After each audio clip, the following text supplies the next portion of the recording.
Hey guys, welcome back to Bone Sparkles, and today I'm going to be talking about, or ranting about, the love hypothesis. This is a really, really bad book. And I'm sorry if you like it. I know it's super popular all over, like, BookTube, Bookstagram, and Book Talk, and all of those places. But guys, y'all lied to me. Y'all lied to me. This book is not romantic at all. It is actually kind of problematic if you read it. And we're going to go over that today. I have a page marked that I wanted to talk about. But even aside from the problematic stuff that we're going to get to, it's just not interesting. Okay, so let me tell you what it's supposed to be about. So the marketing of this book, it's supposed to be about, like, this girl named Olive. That's her, Olive. And this guy named Adam, right there. Olive is a PhD student, and Adam is a professor. He's not her professor, so don't worry about that. There doesn't have that in this book. This is not a teacher-student relationship, so don't worry. And she is, like, Olive is super insecure about, like, oh, can I be a good scientist and stuff like that. She's very insecure, which I don't think is done very well, to be perfectly honest. Because the marketing of the book, she's supposed to be, like, this badass female character who's, like, super smart and super strong and stuff like that. She doesn't, like, honestly, I feel like that character shouldn't even have needed, like, a boyfriend, but that's just me. So, anyway, she is actually, like, a great scientist. She just doesn't believe that in herself. And then she meets Adam in a bathroom, in the prologue, and she's wearing expired contacts, and he's like, oh, you shouldn't be doing that, and you're gonna be a great scientist, and blah, blah, blah, blah, blah. And so then a year passes, or 2 years pass, whatever, and then, her best friend Anna, who is the freaking worst, she is so annoying, and she always pushes Olive to do stuff that she's not comfortable with, but we're gonna get to that in a second. By the way, she's a horrible friend. So, Anna's like, oh, you need to get a boyfriend, you need to be dating someone. So, this is Olive's plan, okay? She goes up to the first guy she sees in the hallway and she kisses him. Olive makes terrible plans, okay? And so the guy that she kisses, oh my god, surprise, surprise, it turns out to be Adam Carlson, the guy that she met in the bathroom years ago, except we're not supposed to know that till the end of the book, but I'm telling you because you don't need to read this book, so I'm just gonna give you all the spoilers. Okay, so yeah, they start fake dating entirely so that her best friend Anna can be with Olive's ex because they're in love. And it'll benefit Adam too because he needs to prove that he's not gonna, like, abandon the school that he's teaching at or something. So they start fake dating, right? And it's going, like, fine, decent.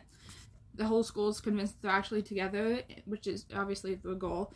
But Anna is so freaking weird about them being together. She's like, oh, go put sunscreen on your boyfriend, or go kiss your boyfriend, or, like, go give your boyfriend a hug, or something like that. And Olive's, every time that happens, Olive's like, I'd rather not, because obviously she doesn't really love him. They're just fake dating. And it's like, go kiss your boyfriend. And it's just like, girl, chill.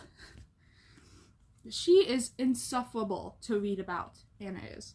I don't like her. She's probably, well, I was gonna say she's my least favorite character, but there's Adam too, which we'll get to. And so then they go on this trip to, like, this conference place, I don't care. And they end up hooking up with each other, even though they're not together, because they're, like, in love, but they just don't want to admit it. And then this happens.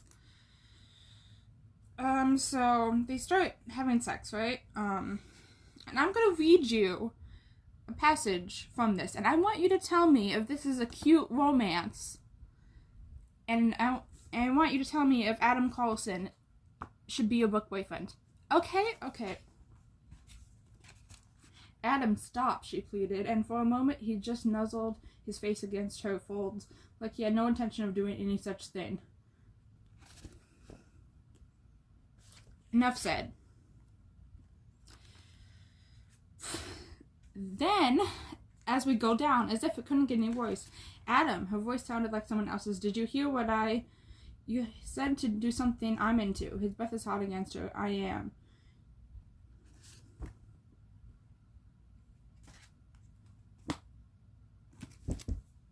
Point proven.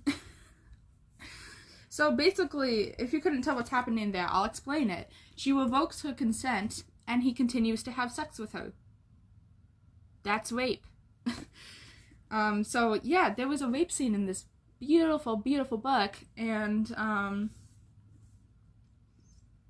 don't understand why everyone's recommending this. I really, really don't, because everyone says Adam Carlson is the book boyfriend, and he's just so amazing. He's not. He raped Olive. Okay? Like, I don't understand why you think this is, like, primal book boyfriend status. It's not. Adam is a jerk, and he doesn't respect Olive's autonomy. So, yeah, don't like him. He's definitely my least favorite book boyfriend in the books. Also, Anna's insufferable. Olive is boring. There's not much science in the book either. Look at the cover. It's supposed to be like a science romance, right? There's hardly any science. They mentions that she's working on this, like, project, and she has mice that she's, like, working with, which there's animal testing in this book. I don't agree with that. I'm sure you can guess by the fact that I'm vegan. On my channel I've said that. But this book, it's not really graphic or anything, but it does talk about how she's using lab mice, which made me very uncomfortable and wanted me to put it down immediately. And another thing, this doesn't really matter at all, but this is just me nitpicking something about the book. I love pumpkin spice lattes, and in the book, all the characters are like, ew, pumpkin spice is disgusting. Who would want to eat pumpkin spice lattes or drink pumpkin spice lattes? And so that was weird, because I was like, okay, Allie Hazelwood, you don't like pumpkin spice lattes. Like, we get it, chill. Because I feel like that was half the book, just people saying that pumpkin spice lattes were disgusting. And I was like, what am I reading? Like, what does this book become? So those are my main gripes with the book. Yeah. I would rate this a 1 star. Don't read it. It's bad. I do have her other book, Love Theoretically, which I am going to read at some point. I don't know when, because I don't really like Allie Hazelwood. So I don't know when I'll force myself to read that, but I will read it sometime. Might make a video about my thoughts on that. If it's good, I probably won't make a video about it. But if it is just as bad, or possibly even with the Love Hypothesis, I'll probably make a video ranting about it like I did this one. So I hope you guys enjoyed this video. I will see you next time. Bye, guys.